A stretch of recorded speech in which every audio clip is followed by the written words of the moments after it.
This is the Creative Minds podcast. This isn't just any ordinary episode of Creative Minds. It's a Christmas and New Year special. It's a terminal back-to-back closing party, end of year pre-session, but not a proper session, but we'll get into that properly later on. Technically, it is a Christmas and New Year, but this probably won't come out to the end of Jan, so completely irrelevant intro, but it's all right. No man's land time of year, but I'm very privileged today to be joined by a good friend, one of the biggest personalities you'll meet, not just in the music business, but in all walks of life, Mr. Foysey, aka Mr. Walloper. Thank you for coming on, sir. Pleasure, man. Pleasure. Thanks for having me. No, appreciate it, Love mate. the intro as well, thank you. It's got to be done. It's got to be done. So just before we begin, thank you very much for all the support in 2025. As an independent podcast, any subscribes to the YouTube channel, greatly appreciated. And I'm sure this short form content will be a belter when it goes out as well. Already preempting it. So how you doing, mate? How was your Christmas? How was your 2025 so far?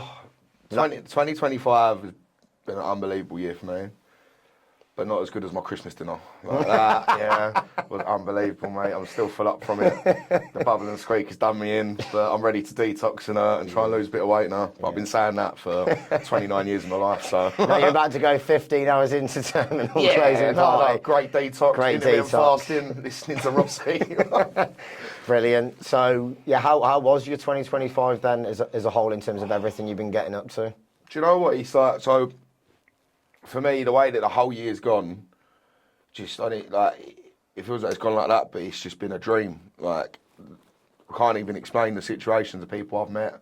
I never would have thought my life would have gone down this route. Yeah. Like, literally, it went from last year, me just going online, just being myself and just not caring. Well, I'd swear on this or not? Yeah, of course. I was straight, yeah. Not giving a fuck. And, I was meeting a few people last year, but I didn't really take myself too seriously with it. I was like, I'm a gas engineer from South East London.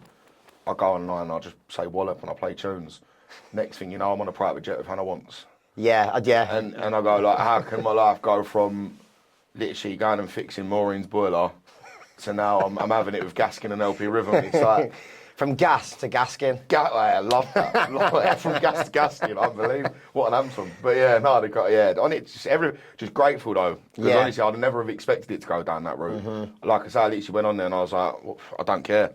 Yeah. Like, I'm going to go on it, done a window wiper dance, and next thing you know, like, life's changed. Yeah. I think the main thing is, even from the encounters that we've had, especially backstage at Wild in Lab. Yeah, they're wild. So say wild by name, wild by nature. But the main thing I've always said is, like, whenever I've spoken about, to other people, whether it's like music, business related, or just in terms of people that you meet, is that you're always yourself. Yeah. And I think for anyone listening, is especially in the music scene, sometimes you come across people and they try and act like something that they're not. And I think that's not healthy for them. And I think people can see through it a lot more nowadays 100%. As well. I say to people all the time, people go, I can't believe that you're exactly like the guy I watch. And I go, like, one thing I hate about social media is that people feel like they have to like act like a certain character to gain a following and I just say to people all the time, I go, why would you want to live your life not being yourself? It's true. Like, live your life, be yourself, and if people like you, they like you, and if they don't, who gives a fuck? Yeah, the reality is you're not always going to see eye to eye with people anyway. You can be the nicest guy in the world, you can make time for anyone, doesn't matter whether you got 100,000 followers or 1,000, you can still be a nice person, but sadly, we live in a world where there's jealousy, there's bitterness, people wish they were in the position that you're in, and sadly, that is just the way that life is, and you wish sometimes, why couldn't you get on with every single person? But it's not an ideal world. Do you know what? I literally done a video about this about 3 months ago. I was like, people care so much about what other people think, right? And I go, imagine how boring your life would be if everyone liked you. Yeah, it's true. Do you know what I mean? Like, who doesn't want to every now and then just say, like, fuck off, you prick? You know what I mean? Like, I just bring it on. Like, and people go, how do you deal with, like, the abuse or whatever? I go, mate, honestly, like, fuels my fire. Yeah, 100%. I just go, like... I like triggering people. Oh, mate, trigger me. Like, honestly, I'll come after your mum. Yeah. And she'll want me. I'm telling you, like, So Geezy gave it last the other day. I said, mate, if your mum's single, stop coming for me. Because I tell you, it'd take me 2 weeks of talking to her and that's it. You'll come back from the booth and then baby your old dear. Oh, imagine that, you're opening the door, you're like, well, there's banging beats on in here, opening this, me and your mum having it off, mate. Cooks you roast potatoes and that's it. I was about to say, like, you've got no fire up in the morning because I'm having the rest of the bacon and beans. Who's had the last bit of milk? Me, mate. Me. Oh, but no, honestly, with it, and I say anyone that's watching, you go online, first thing you're going to get is abuse. Because there's someone out there that wishes that they had the confidence to go online and do it. It's always from an anonymous profile called Peter Griffin. Yeah, no, just some. But like honestly, the amount of times people have called me fat, whatever, and I just go, mate, I've grown up in South East London. You ain't going to be making me. Trust me, you got thick skin without having thick skin growing up in South East London. No, but honestly, because people go up like when I first went online, there was some blinders. There was a guy said, "You literally look like a figure of 8." And I'm going like that, and then I've gone like, you bastard. I was like, clocked what he was on about. Good one, bro. No, I was like, mate, whoever said that, you're a legend, mate, because I've used it on a couple of people as well. But no, like there was people call me all sorts. I was just like, I don't really care. But the love that I got was nuts. Yeah. And then after a while, what I started to realise is these people that actually do come for you online, their lives are so miserable. Of course. A lot of it as well, I think even during, slightly off topic and obviously different kind of abuse, even worse, is the amount of racial abuse that the England the black players who missed the penalties against Italy in the Euro finals, and then they were tracking some of them down to the IP addresses, mate. They were like heads of year teachers. And it was like, some of it was heavy. They were like heads of department. There was one at a Chelsea game, just obviously, every fan, sadly, they have their very small faction. I'd bring my team. And, I did say Chelsea, and I thought, should have gone with Spurs instead or West Ham. Spurs. Yeah, but just as a one-off, and, mate, he was, like, really high up in a corporate business. You think, like, it's pretty concerning when you've got people in positions of power and influence, and they're the ones behind the scenes. Do you know what? If you're one of them people that go online and want to be like that, you must be so miserable. Trust me. You must look in that mirror and really hate who you see. Yeah. Because all you want to do is make someone else feel like shit. Yeah. And I just go, do you know what? If you really are that high up, and that's what you want to do is abuse people and be racist, you're just a prick. Yeah, it's true. Like, and you know what? Like, I'm glad that you've been outed for it, because you deserve it. I was going to say, when people say, I'm sorry, I'm like, no, you're sorry you've been caught. No, you're sorry, mate. Otherwise you wouldn't have done it. You banged to right, so now you're here going, like, my life's not... when you wrote that message out, though, you felt like King Kong, didn't you? Exactly. But now do you feel like... And the other thing is, with the penalty things, you stand there and take the penalty. Yeah. And tell me with all them people, trust me, like, how confident you feel, But with it though, it's like a lot of these people, genuinely, I had one geezer, he called me on Instagram, and I was just like, right, and then he just kept calling me like a fat slag, all this stuff. You stink, you fat. And I've called him on with my family. I said, and the guy's giving it to me, and I went, mate, are you all right? Everything all right? Well, clearly, yeah. No, and he just stunned. He was like, what do you mean? Like, everything all right? And I was like, mate, I'm asking you, like, you all right? Yeah. And he, boom, started like reading off his like, I've got this going on, that going on. And I went, so your way of dealing with your misery by taking out another by seeing a fat geezer in a van who says wallop, and you want to call me a fat slag. I said, honestly, mate, I went, you really need to sort your life out, look in the mirror, and fix your shit. Yeah. There's other ways to take out. Yeah, like you're not gonna go down the boxing gym or something, or like I can't advise someone to go gym, but do your thing. Do you know what I mean? Like you wanna just, but honestly, like but I learned then. I was like, all these trolls, like you've got so much going on in your own life. You can't stand to see someone else doing well. Yeah. And you can't stand to see someone else happy. And they're doing that, and you just want to knock them down. And I'll tell you like that, the only person you're really affecting is yourself. Does it really bring you happiness? Make someone else feel like shit? You're pretty concerned if it was, to be fair, if it's filling people with satisfaction. There are going to be weirdos out there that get satisfied by that. Yeah. But that's what I realised, because when he was getting the abuse, I was like, but then I realised, I was like, they're all just miserable anyway. Yeah, no, it's very true, mate. So, like house music. just go to a rave, go to a forward motion terminal, go to a terminal, go to a next up, and mate, then you'll. Because to be fair, when I used to go out to like normal pubs and clubs, when you're at that 17, 18-year-old age, where more time, unless your parents are ravers, you don't know about the rave scene, especially like 10, 15 years ago before TikTok and before everything else. It was kind of like that. Like bastard child of like the world is going Slipknot. Going to raves, and it is mad. Generally, without being too cliche and going too deep, like when you have that first proper rave, you think, whoa, like this is. Oh, that's a great topic to go down. First. Do you remember your first one that you went to? Yeah, 100%. I think it was. I had a blinder, to be fair. I'm sure it was V Festival. 2014. But no, it was on like Route 94, My Love, and then it was.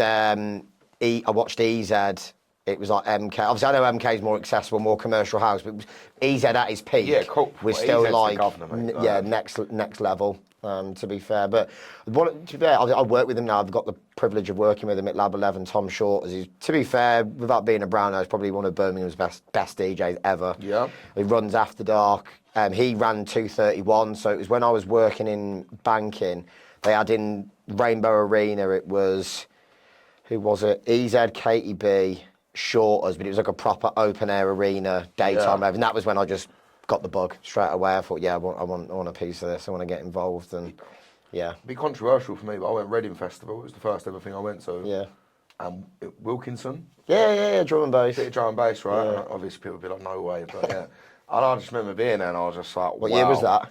That was 2014. 14. I think I went to Arctic Monkeys. I went to Reading. I went to Leeds the same year. So it was Arctic Monkeys played Leeds on the Sunday. And you had Nero. Remember Nero? Yeah. And Disclosure Live. Mate, that's mad. That is our first proper rave. No, but that was the first. And that for me, when I went to Disclosure that year. So obviously, I've going around different tents, going, this is amazing. Like, this is unreal. And then you're going from listening to drum and bass to listening to Arctic Monkeys, and then you're going. Macklemore was that year as well. Yeah, and that went off, mate. Yeah, sick. But that for me, when I went into Disclosure, I'll never forget that. Yeah. That for me was just like, white noise going off. They are, I think, still, one of the guys I work with manages Boo, who did the Badder Than record with Chasing Status. Yeah. But they signed to Island Records for a bit, and Island signed like Bob Marley back in the day. They signed Amy Winehouse, Drake. Who else did they sign? Oh, yeah, they signed Disclosure. So Disclosure's album Settle, that like one of probably the best albums ever. Never mind just electronic music.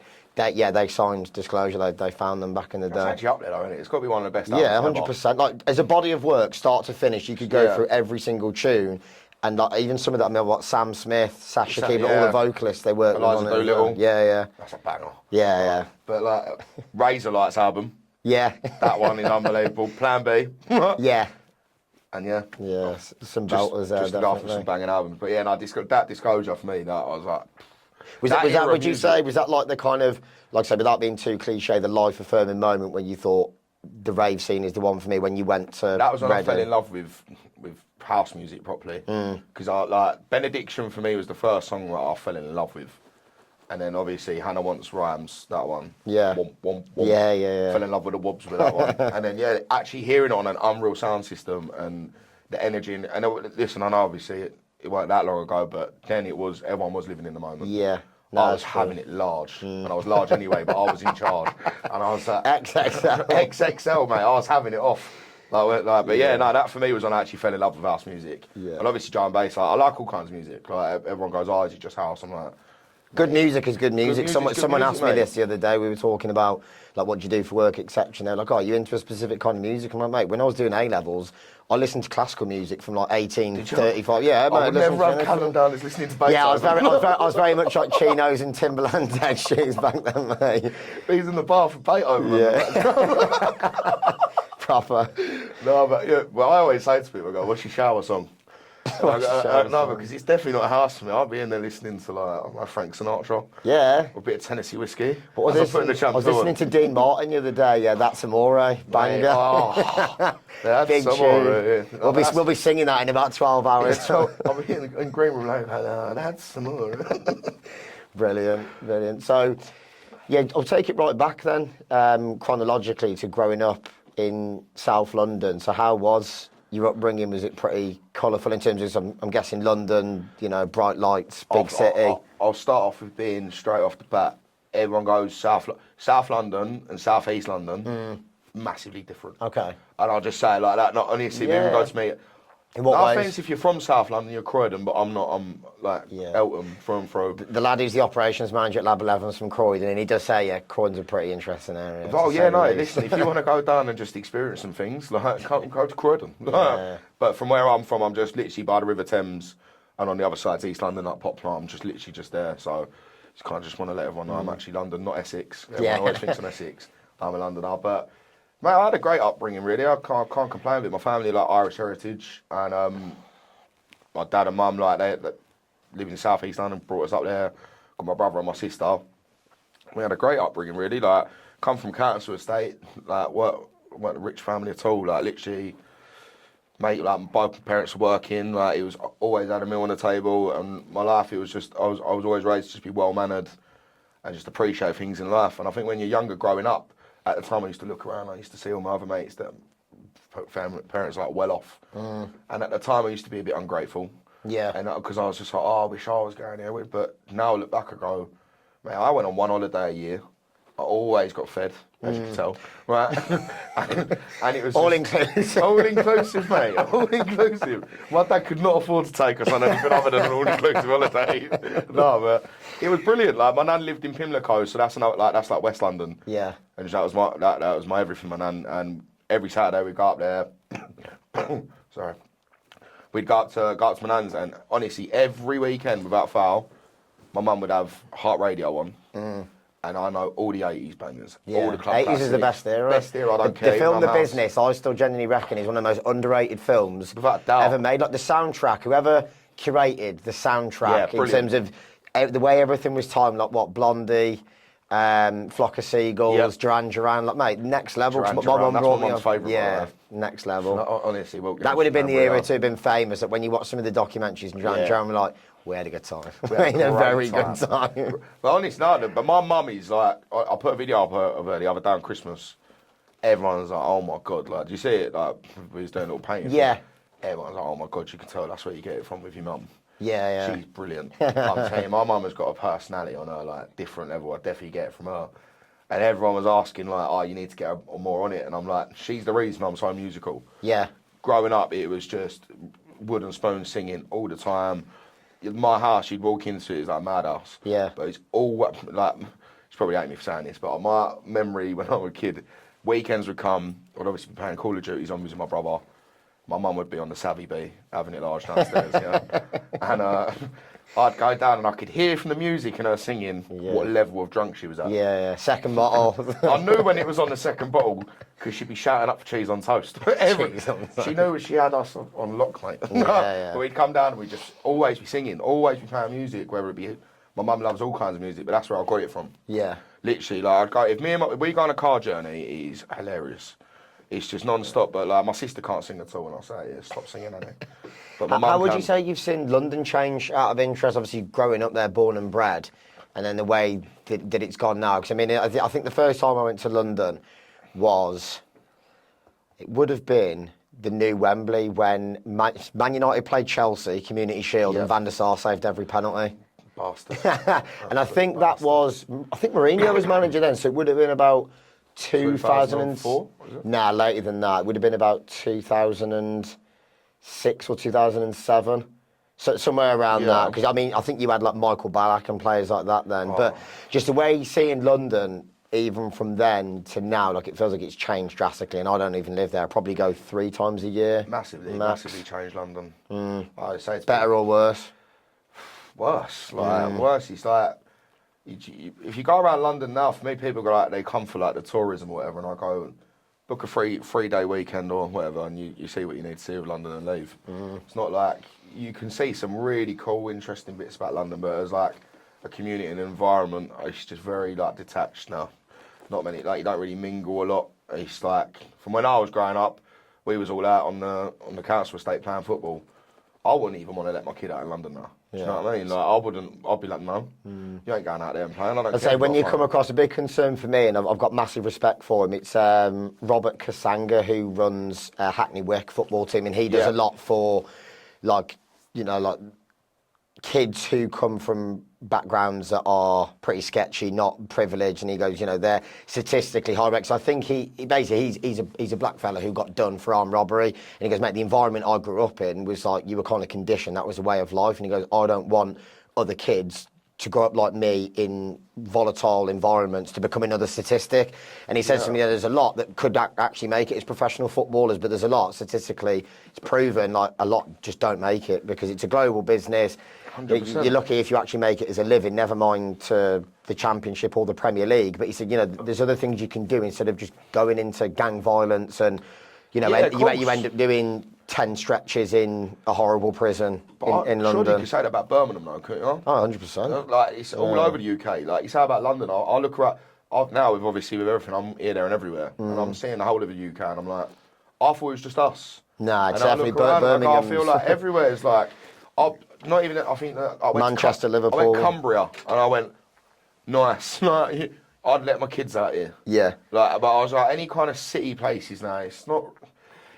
Look, it is hard, and it's easier for people to go down certain routes that are easier, like more drug dealing life or whatever, going in gangs. And what he's doing is brilliant.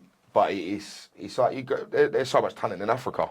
Yeah, of And course. like, look at all the wasted talent there. It's like, I just feel like in this country, it's just, we're not really cared for now. I just feel like it's not. You do feel like sometimes you're second-class citizen. I feel like that's why a lot of, like, so. with my content, I try and make people happy and smile. Yeah. And I feel like a lot of people's misery right now is because of the way that they're living and the way life is. It's such a struggle right now. And it is, like, honestly, this Christmas, I reckon, for most people, it's probably been the hardest Christmas. Yeah. The gulf between rich and poor, I mean, probably same as you. I grew up on a council estate, and I've just always tried to adopt the mindset of I can either settle for what I've got, and these are the cards I've been dealt. I can sit there wallowing in self-pity and accept it for what it is, or I've just got to go out there and graft and hustle and network and do whatever. And I say this to people all the time, I'm crying. There's been parts of my life where I've been ridiculously lazy and I've not been a go-getter. And I go, like, do you really want to be staying in the same place that you was 2 years ago? Go out there and get it. No, nothing's going to come to you. Yeah. Nothing in this life. No one's going to hand it to you on a plate.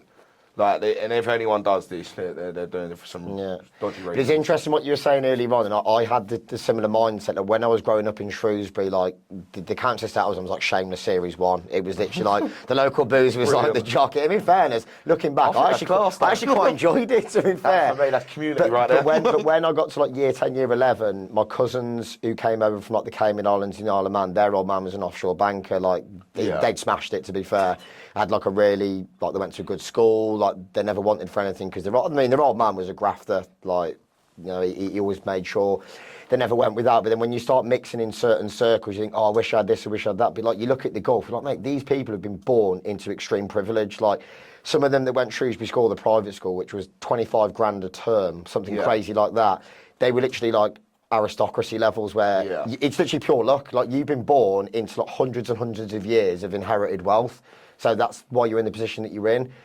But there was a guy, I'm not sure whether I've mentioned him on here before. He went to a private school, but his old man came from a really humble upbringing. He ended up on like the board of Sainsbury's. He had like a McLaren F1, went private school, but he was always a proper tearaway. And everyone who like went to school, they were like, oh, he's going to be a waste of space. He ended up becoming head of cyber security for Domino's Pizza. Probably caught you trying to hack in him once. That was a ton of events, isn't it? Like, Jesus Christ, I wasn't expecting that. I know. He says, I met him a few years ago. He was in Jewellery Quarter, which is near here. He was coming out of a Tesco Express, but he's about 7'2". So I was like, fucking hell, Max, I haven't seen you in about 10 years. But coming back to basically my point was that I was mixing with all these people, and you thought, oh, because they come from a privileged background, everything was hunky-dory because of the money. But behind the scenes, you know, there was domestic violence, like old man was abusing the mum, there was like a lot of alcohol involved. They had a lot of debt because they were trying to keep up with all the other rich people, the billionaires, trying to maintain their lifestyle. And that's the whole thing, especially with social media, is there's this perception externally that, oh, everything is amazing just because someone comes from wealth. And don't get me wrong, obviously it does make your life easier when you haven't got to worry helps. about... It don't make you happy. Exactly. But it definitely helps. Yeah. And that's the thing with it, about it. With what you're saying with it, I've never had nothing like money or anything at all. So anything that I get in this life is through what I do. And I'm so glad I've had that. And you can be from a rich family and have everything given to you and wrapped in cotton wool. And when you actually go out there and you're on your own, like, I'm so glad I've been brought up the way I've been brought up. Because now I really appreciate the small things in life. Yeah. It is true, because if you do have everything handed on a plate, there's always that expectation that, oh, I want more. Whereas, like you say, if you've never had anything and then you graft and you earn it, that feeling of satisfaction, you're like, I've earned that off my own back. I've to get it. One thing, when I was younger, it was like, oh, Dad, I want a TV. Dad's like, go and get the money and pay for it then.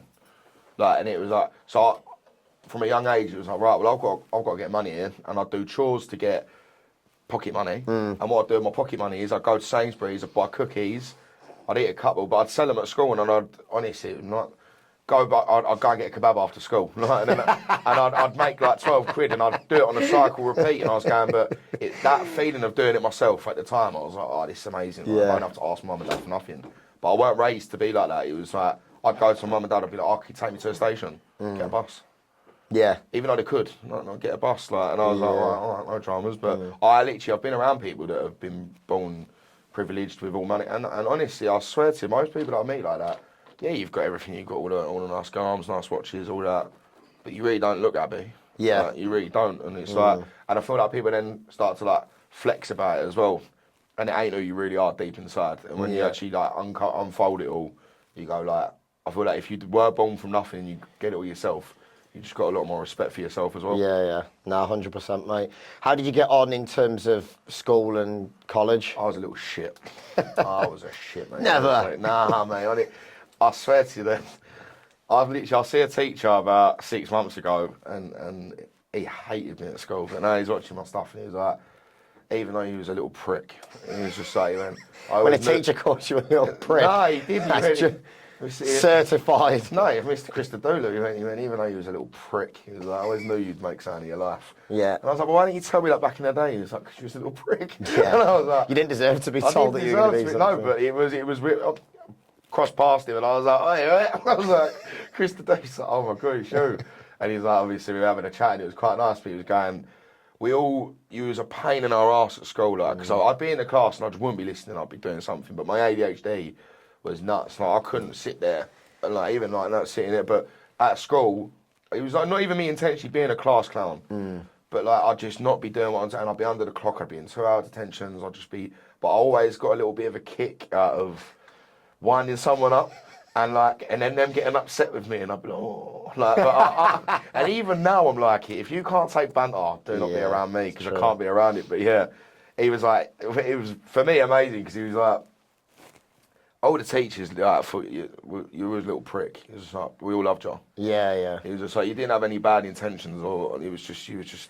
I think I've had a few guests on here who've like been successful in like various different ways, and a lot of the recurring themes are that the education system just wasn't suited to them as an individual, especially state school. Like, unless you're going to a top private school, obviously Guy Burns, who did Temptation, he got a scholarship to Shrewsbury School. That I was, little plug there. That I was referring to. That I was referring to earlier on, and yeah, he got a music scholarship, and obviously because of the facilities that are there, it's far more like bespoke tailoring to you as an individual. Whereas obviously because of funding, a normal state school is you basically they just treat it as a one size fits all policy, which obviously what works for you is not going to work for someone else, and vice versa. I'll fix this very quickly in my views on it. With school, I left school right, not knowing nothing about business, not knowing anything about tax, right.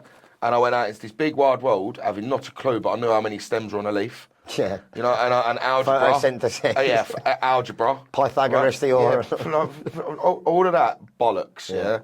I feel like why am I learning this? Why don't you teach me something, right, that's going to, or even still about my credit rating? Yeah. Why don't you teach me stuff like that? That's when you start to realise it's rigged, isn't it, really? That's when you start. I just say to people, like, the reason why I was such a shit at school, right, is because it didn't interest me. Yeah.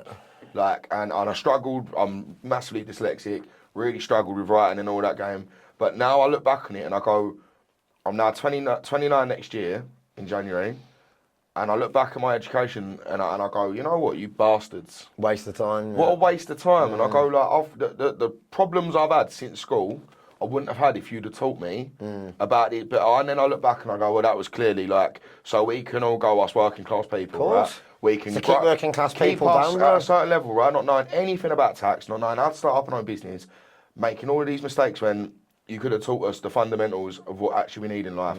And I don't know what they teach in the other schools, the private schools, but I guarantee the curriculums are different. Yeah, guarantee 100%. And that's why I go. I'll say to any kid or anyone watching this, or if you're at school and you've got your GCSEs or anything like that, you can be in a classroom, right, and be a shark and there'll be 9 monkeys, and they ask you to climb a tree. You won't be able to climb that tree like the monkeys will. But if they asked you to swim to land on an island, you do it faster than the monkeys. Just because you ain't good at academic stuff doesn't mean that you ain't talented at something else. Yeah. So I used to think, and I used to make myself believe that I was stupid when I was at school because I couldn't get like the graph. I was in the bottom sets. Yeah. And I felt like I was useless. And the only thing that I thought like I could do is make someone laugh. Yeah. But again, like that's a gift in itself. But I never used to think of it like that.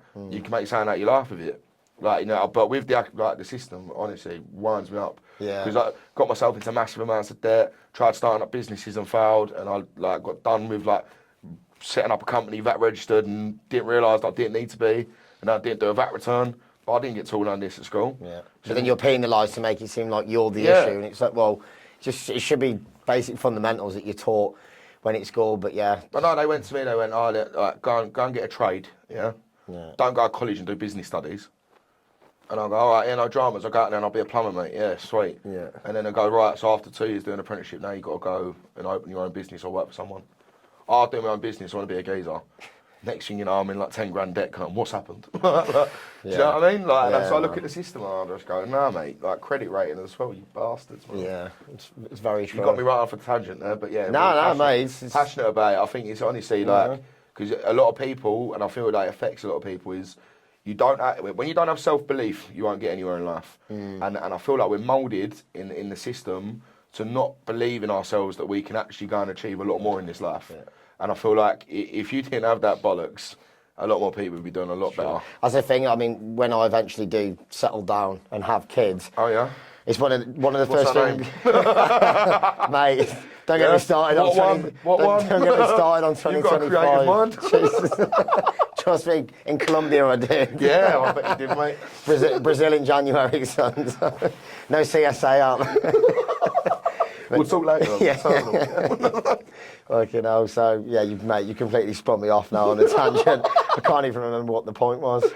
Oh yeah, but basically, when I eventually do settle down and have children, is I'm not going to put that pressure on them to say, like, if you don't get 5 A stars or 10 A's and whatever, then it doesn't mean you're a failure. Because I think I had to resit maths 3 times when I was at college. I did well in the end when I was doing A levels, but it was all me going out and finding the right curriculum. Everything that was recommended was incorrect. You start thinking, well, you're the ones, from the top down, that are meant to be teaching us the right thing. And then once again, you just think, well, is that for a reason? It's almost like they want you to fail and they don't want you to succeed because you're from the working class ecosystem and not from middle and upper classes with all the gatekeepers.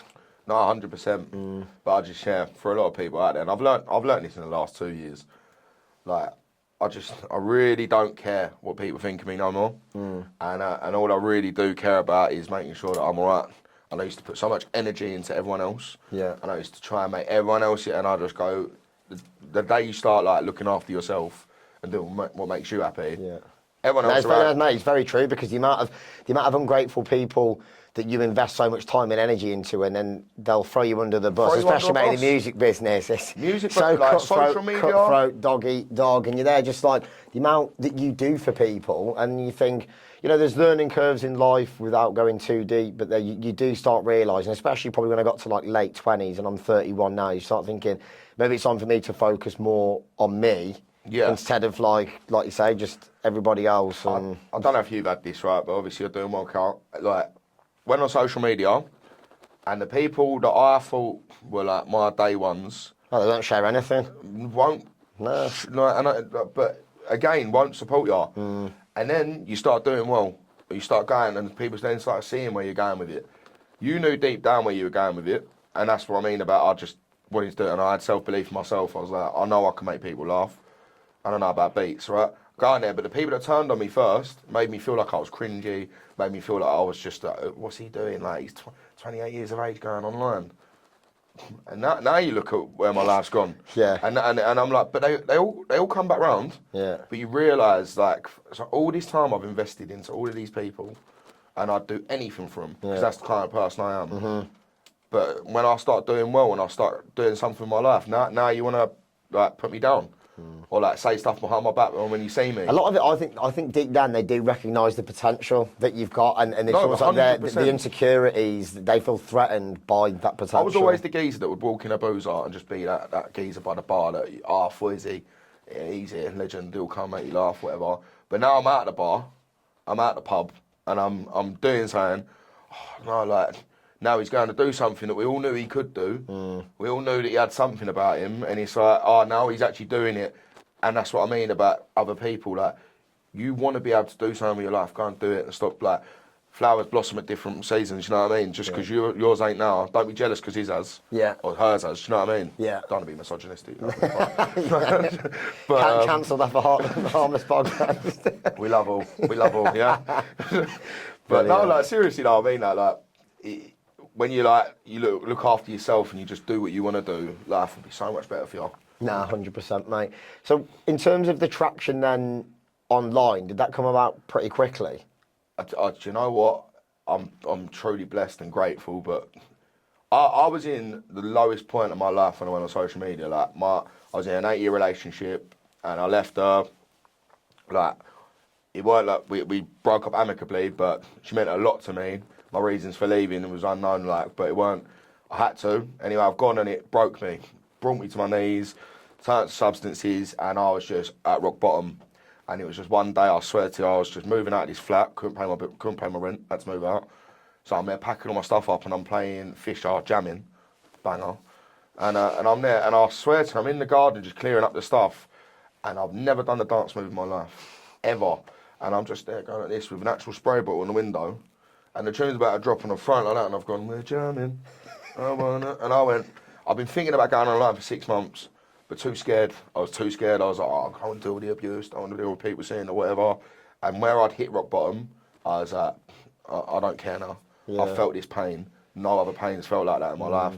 And I put my phone down and I went, if you're in the rave, here's the window wiper. And the sign went to me, it's a double up. And I done it, and then I went, Walloper. And it all was in one video. I put the video and I remember having my phone, I was like,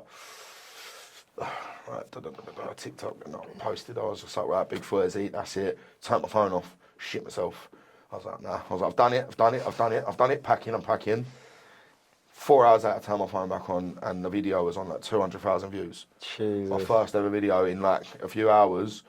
And listen, like I said, I got called a few things, but the love I was getting, I was like, oh 200,000 off the first few. First video. Nuts, that is. So I done that one anyway. Went up to 1 million, that video. My first ever video I ever done. That's what I mean, I'm grateful. I'm like that from a moment where I was just like, now everywhere I go, I'm cleaning windows, honestly. Like, I should have a company. What do you think it was, obviously, in terms of the fact that you're genuine, what do you think led to that organic traction? That video, I've got a Primark top that is way too big for me, right? It's wet as anything, and I'm there just with a giggle on my face, my dimples going, if you're at the rave, here's a little window wiper dance, and I'll do it. And I just think people just looked at it and it's just like, he looks like a mess, but he's happy. He looks happy. I weren't happy, but I was like, that made me happy doing it. And it was, I done that video, and I was like, where do I go with this now? I can't just fucking clean windows every day, can I? So next day, I'm in the van, and I'll tell you, honestly, it's probably one of my favourite ever videos as well. The second one I've ever done. I've just played it, and you got Rules Teardrops remix, you know? Teardrops, what a banging remix. I mean, our people like to listen in the mornings. They like to listen to the Magics, the Smooths, and listen, I like them stations, yeah? But I don't think there's anything better than waking up to an old 80s tune that's house remix, right? And I was like, Walloper. And that one went boom. Yeah. That was my second video. No. My first 5 videos that I done, all of them done over 200,000 views. And I was like, this is fucking mental. And then obviously everyone's now talking, like family, because everyone's now saying, have you seen fucking Danny, like, Foysey's, like, he's cleaning his window. Like, then I'm in a group chat, and I left group chats because people were just like, oh, you silly cunt, la la la la. And that's why I was like, oh yeah. So people were there in the group chat going, oh, yeah, Foysey, you're a legend, mate. And then there's someone going, you look like a prick. Like, cause it's in a group chat, and I was like, all right, sweet. Here's what it is. Then you had a little fall of it. Like, it was like, what do I do? What's my content? I can't just do it. And it just naturally went down to house music. Like, it's what I say to you, that's been my passion for years, music. I weren't brought up, like you say, with the backbring. I never had DJ decks. I never had any studio. I didn't have money to go to a pirate studios. And I weren't ever made to believe that I could be anything like that. I used to just support everyone else, just going, he's a DJ, I support him, mate of mine. Then it just naturally went down into it, and I just go, I believe in like the universe, not getting too spiritual with it. But it attracted to me, like, and I knew I had beats, you know what I mean? I always get the playlist at the afters. Everyone's giving me the go on Foysey. Yeah. And then, it just went down the music route with it, and my life just changed. But that was last year, and then one video that really changed my life without a doubt was, and I always say, believe, obviously my gut's big, yeah, but I always believe in it. It's a blinder. Yeah, it's never let me down. As with some birds, It's a lot of knowledge, let me down. it's a lot of knowledge and wisdom. I'll tell you, happy Buddha. But I, you know, Ben Pierce one, obviously. Yeah. So I swear to you, I recorded this video maybe 6 times. Guts not telling me to post this one. Yeah. And I never have if like sometimes I get this real gut feeling. I'm like, ooh, don't do it. I'm like, don't do it. And there's this one day. I'm polo mint, right? And like, it's near the end of the month, and I go on TK Maxx, and there's this blue Timberland jacket, and I went, that is a bit of me, mate. I went, I'm having it. So I've gone, how much? It's 70 quid or something. Right, I've gone, yeah, I can just about afford it. So I've gone in there, and bought it. I've gone in the van, and I was like, oh, do you know what? Like, that's probably fucked me getting that, but I love it. And I swear to God, I did not plan any of this. I've put my phone on, and everyone always asks me about my content. Do I like video? I try and pre-record stuff and it just don't work for me. If it ain't off the cuff and like natural for me and how I do it, it's not organic. I put my phone down and I just played the Ben Pierce tune and everything like the revived me, brother. When I was in there, I was just like, even Jesus loves it, man.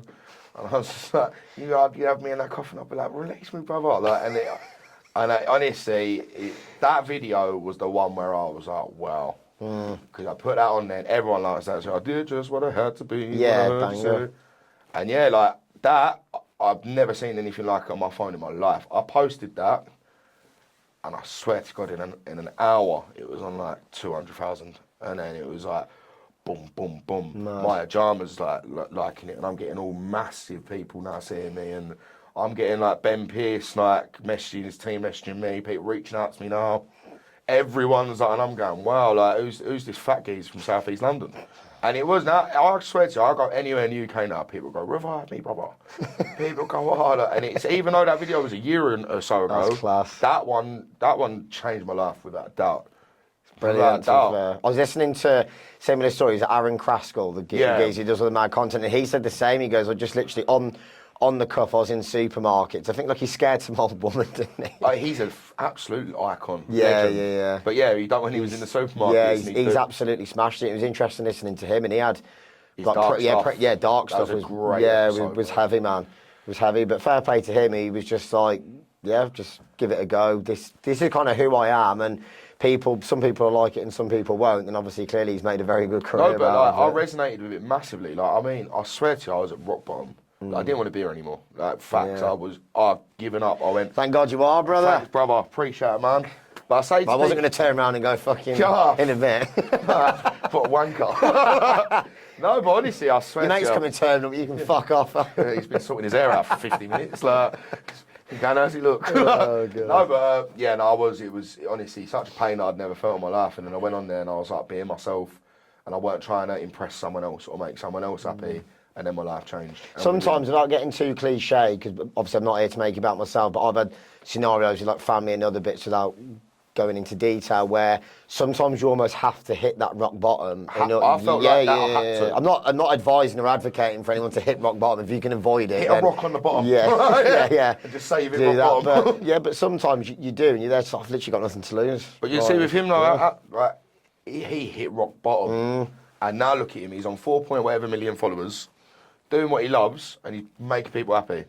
And that's like, I'm not there yet, but I'm like, now I know that my life's got direction and where I'm going with it, and I'm actually doing what I love. Yeah. And that's the thing that, like, I used to, listen, I'm still a gas engineer, I fix boilers, and I love being a tradesman, you know what I mean? Like, it just makes you feel like a geezer, you know what I mean? I like wearing DeWalt boots, turns birds on, you know what I mean? Like, Scruffs, please. Yeah, no, you know about the scruff, please. Of course, mate. No, but I love that. But now I go, now I can dream about where I'm going with my life, and that's what I love about it. It is a nice feeling, isn't it? When you have that moment where you've been grafting and chipping away from years, and you have that breakthrough moment, and it's almost like in a weird way you kind of never expect it to happen, even though you're grinding away day in, day out, and then you just think, I don't know if this is ever going to happen because I'm still having to hustle across the board. Producers, isn't it? Like, I don't know how many stories where it's been like they've been doing it for 10 years and then one tune and then the life changed. I think Eats Everything said that. He was DJing for years and years, went back into recruitment because I think with the cycle of music, what he was playing fell off, and he goes, what came in, it just wasn't me, so bookings dried up. He's got missus, got kids, And then he went into recruitment, and I think basically he was just like, this is just soul destroying. It's just not who I am. And then obviously now he's absolutely rest his history. Everything. Absolute legend. Rest his history. But yeah, I think there's been a few cases over the years where people just think, and to be honest, as we know statistically, not everybody makes it. But I've got just as much, if not more, respect for anyone who actually just has the balls or whatever genitalia to give it a go. We don't discriminate here. Nothing like that. To actually give it a go, because there's a lot of people who, like you say, through the fear of other people's opinions, they actually had the talent and the potential, but they think, oh no, I'm too concerned about what other people will think. Themselves. Like I say with the system, 100% that made me for years doubt myself and being myself. And sometimes as well, you have it, even with parents have harsh upbringings, and because of the way they've been brought up, they're almost conditioned into thinking, nah, I don't think my son's or daughter's capable of doing this, and you think, come on man, you got to back your kids. Well, for an example, there's this geezer that I know, he's absolutely smashing it doing the Twitch, and he's going around the world now, and I mean, like, he's earning serious ched. But his dad for years was slating him. Like, and I mean, like, abuse. And he apologises now, the dad. But at the time, he looked at it, because he's been brought up, go out there and graft. Go out there, work your 9 to 5, do your thing, that's how you pay your bills. Now, there's a new generation now that are online, playing games, and getting paid 26 grand a month. Yeah, it's mad. Like, and it's nuts, like, and I'm talking serious ched. Yeah. And his dad, for years, you'd be on the PlayStation here and whatever, come in, just start abusing him. It was horrible. You'd hear it. And now, like, he holds his hands up. He's like, look, I didn't know. So I'm thinking my son's going to grow up to just be, like, a gamer. Like, now he's travelling the world, playing in tournaments, but he's, like, living his life. And the only thing I would say is, obviously, the abuse is clearly not acceptable, but because it is literally complete polar opposite world. Like, my old man was born in 1961, where it was literally, you just went out and got a job. Like, no one even really went to university where he was from. So to them, it's like a completely alien world where they don't see it as that's actually something that can earn you a living, and actually probably earn you more of a living than what most people are earning in, you know, the classic like corporate jobs where people think that's the be all and end all. But imagine he wasn't strong enough and his dad's abuse. And I've also got another mate, one of the best footballers I've ever played with, ever. Went to Gillingham, played for Millwall, and then he got offered to go to Liverpool, right? Got a contract there. But his dad was like, it weren't secure enough, like, for him, like, it weren't guaranteed, so he went and become an estate agent. We'll know exactly who he is now, so I'm really sorry for bringing it up, I won't say his name. But, like, honestly, with a football at his feet, I've never seen anything like it. Honestly, like... I was saying, he must have had some thick skin dealing with Millwall fans. Oh, mate, he was... I swear to God, he was... Liverpool came and scouted him from Millwall. Mad. He was unbelievable. And his dad was like, no. I was with a guy on Boxing Day. I went to go and watch Blues versus Derby, and I was with a guy in a boozer afterwards. Dean, his name is. He probably won't be listening, to be fair, but like proper good geezer. Like, first time I met him, you know, when you just click with someone straight away and you're having the crack, games of pool, getting the madries down you. And we were just talking, and he played for Blues reserves under Steve Bruce, and he played against Wayne Rooney when Wayne Rooney was at Everton under 16s. He played against JJ Okocha, Christoph Duga. He played against all these. Yeah, he played against all these dons, and he said, mate, sometimes it's literally people get that lucky break where someone gets an injury or the manager likes them more than you, and they make your career just completely goes. And but like, if he took his dad's advice, he could now potentially be one of the best players in England. Yeah, it's mad. But because of whatever, like the influence of whatever, didn't go down that route. Yeah. So yeah, no, it's heavy. So what would you say the plans are for the future? Are you literally just taking it day by day, see where it ends up? Have you got a kind of vision? I've got so... See, with me, like, one thing I've realised, I haven't put myself out there as much as I could have done this year. Nowhere near as much as I could have done. I've just kept it the van. And I'll always keep it the van. But people always go, why? Am I just a house music promoter? No, I don't look at myself like that. I look at myself as way more of a personality out there. And I can do way more with it all. And there's so many more plans. Like, I'm now doing Wallop Wagon, where I have like celebrities in the van. Class. And I've just done my first one with Alan Fitzpatrick. Nice. And that was, mate, honestly, what a guy. I love it. Like, he came on and I just thought, you know what, with that, and I'm going to go straight down the house music with it. It's going to be strictly house. So basically now, James Corden is the Big Foysey. With his karaoke in his Range Rover. I'll say exactly how it is. James Corden is James Corden. Yeah. I am the real life Smithy. I idolise that man. I swear to you. And hand on my heart, my mum will back me with this. Yeah. Only reason I become a plumber is because I thought I was Smithy. and I didn't know what I wanted to do with my life. And I loved him, and I went, he's me. Oh, and now I man. get it all the time, and I go, like, he's a character. Yeah. I'm actually Big Foysey. Yeah. Like, You know what really disheartened me, though? The amount of people that said they've met him in real life and said he's not a very nice person, which that hurt me because, like you say, growing up on Gavin and Stacey, he was always the main character, but been a few people who've met him. I think he goes to Annabelle's in London, the rich Don Gaff family. It was quite rude. That for me, you know, when you meet your heroes, like sometimes you go, I don't want to meet them. Yeah. I just want to keep them as they are. Yeah, keep him at arm's length. I ain't ever going to say names, but I swear to God, there's been people that I've idolised that I've met in the last year or whatever. The ego gets and too they've big. been so stuck up. And I've gone like, mate, all I've said is like, really love what you do, mate. Like, Should be appreciating it more than anything. You're a just fan. see like the face, like, and like you just go like you remember. I won't say the name, but Drum Sheds. I've gone. Oh, you know what? I'm glad your life's turned around. Like, what's happened with you? I'm going to shake his hand. I'm not going to say his name. Didn't shake it. He like grabbed it, like, Oh, looked at me. no. And It's even worse. You He's might as got well a just- video. I'm not going yeah. to say that, but this geezer's life completely changed, blew up, and I was like, you know what, mate? Like, I'm happy for you, man. Like, and I said it like that. And I was like, you stuck up. Out like, Yeah. mate, anyone in this life, and I live my life by this, you surround yourself with people, yeah, and you want them to do well, and they want you to do well, and you're all around winners that want to go to one objective, and that's all to go and win and go to the top, you'll all do it. Facts. If you look down and you're jealous of someone, trust me, your life won't go anywhere. Yeah. Like, and that's how I look at it. And if you get a breakthrough in this life and your life changes completely, don't change who you are. Yeah, that's true. And I'll say that, like, my mum and dad said it to me straight away, do not think with it. My dad's a joker, he was like, just because you've got all this clout, boy, he goes, yeah, don't think that you can pull these women. You know, he went, remember where you come from. Right? He went, you can go middle of the road. He was like, Mid-tier. you can test it out. He Yeah. was like, but they're only there for one thing, boy. Yeah, I was like, all right, it's that's not- sweet, it's not mate. fucking I was wrong. like, I don't want them women. I only want Yeah. mums, all right? I've told you that. But, so, yeah. No, but with it all, it's, I just say be yourself and be authentic and don't change for anyone. Yeah. And I think I'll never change. Never. You say about James Corden, honestly, like, the amount of times they get annoyed, right, when we're out and people ask pictures of my cousin Jimmy, hates it.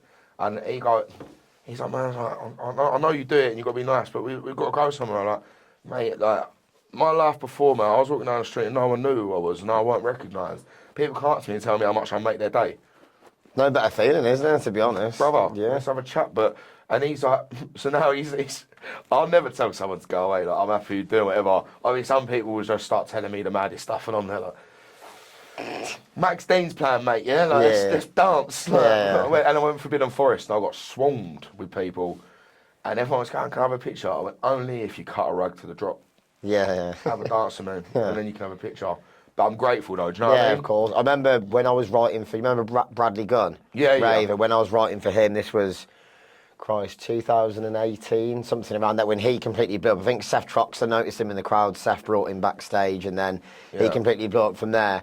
But I think he was saying in the end, it just got too intense, basically, where he was just getting handed. But he was unintentional with him, like, it was never It can intentional. be a lot. Like yeah. when we went Paradise this year in the city, and that's the first day this year where like I was like, wow, like Bit overwhelming. My in a life's good way. changed. Yeah, I was like, I'm here with like people I honestly idolise. Like Jamie Jones is like Sidney Charles. Like he's dons, mate. Like, I love him. And I've never been backstage. I've always been, and I love being in the mixer, and I'll never change that. Even now, green rooms aren't what they think they are. People, right? Nah. Tenure, just people like where they can just talk bollocks. I'd rather be out there having it and go in every now and then and talk bollocks. Yeah. But that day, me and him was there. We were backstage for the first time ever.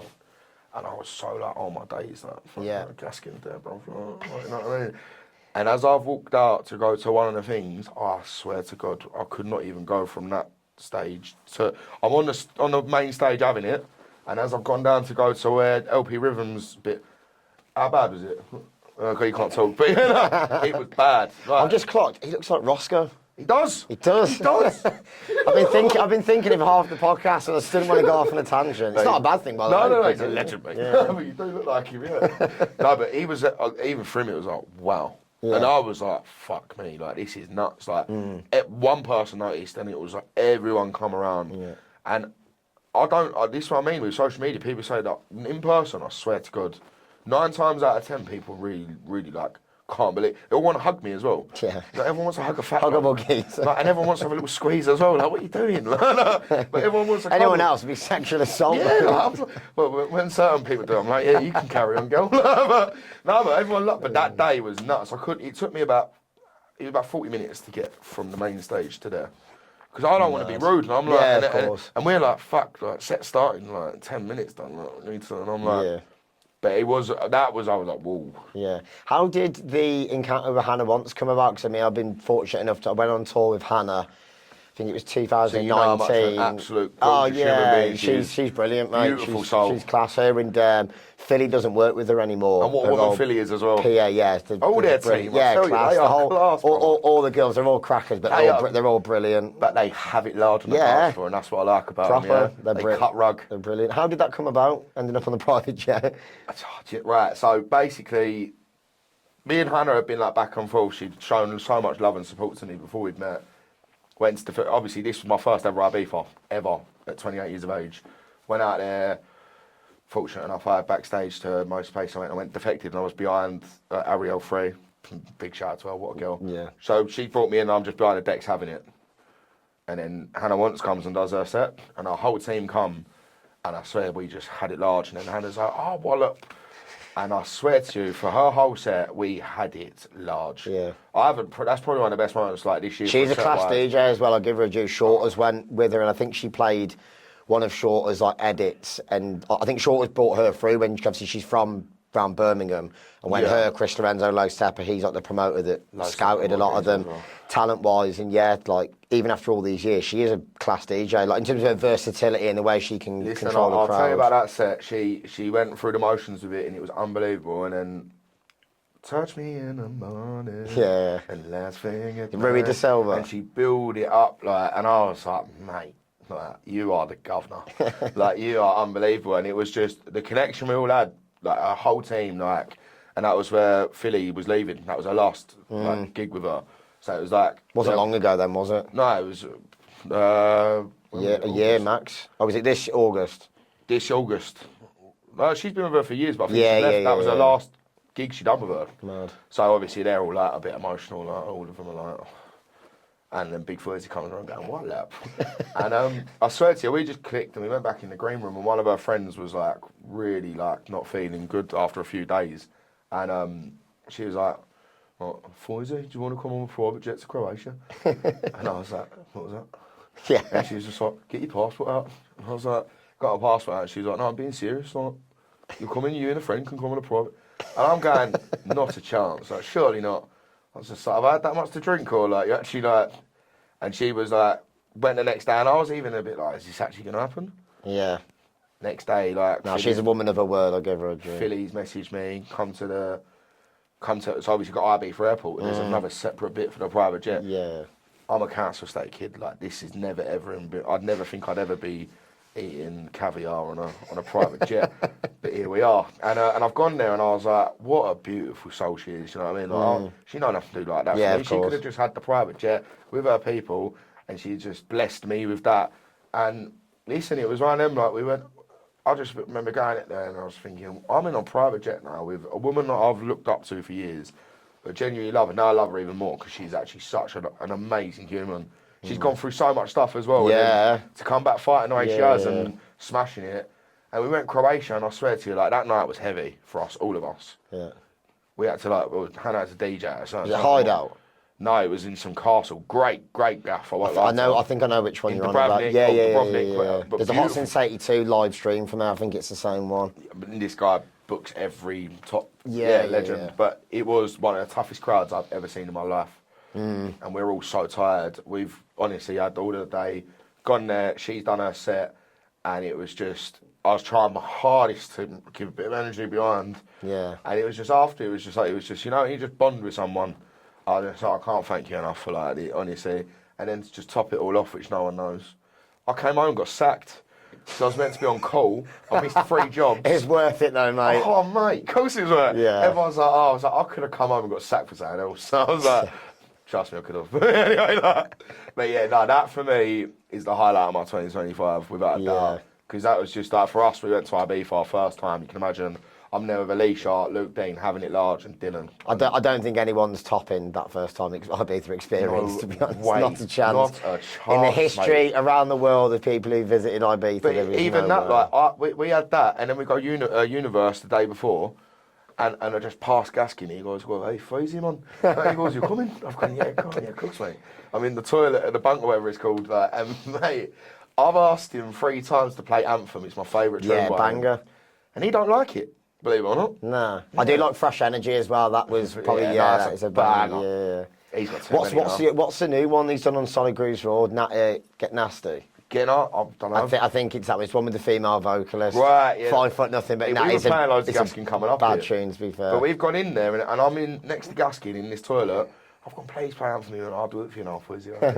Banged it on. How much you got? He went, "Oh, and I'm there like, I love that song, and even his missus said she hates it. I'm like, "What's your beef with Anthem?"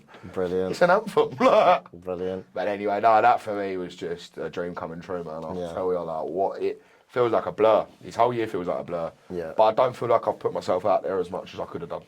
In a way, though, it probably is quite nice. You've had that fine line about not rinsing it too much, where it's doing it where it's quality over quantity in a way. 100%, but I do feel like with it, you could like sometimes I get like I just want to do more with myself with it, like and I will do. And it's just like I see what other things.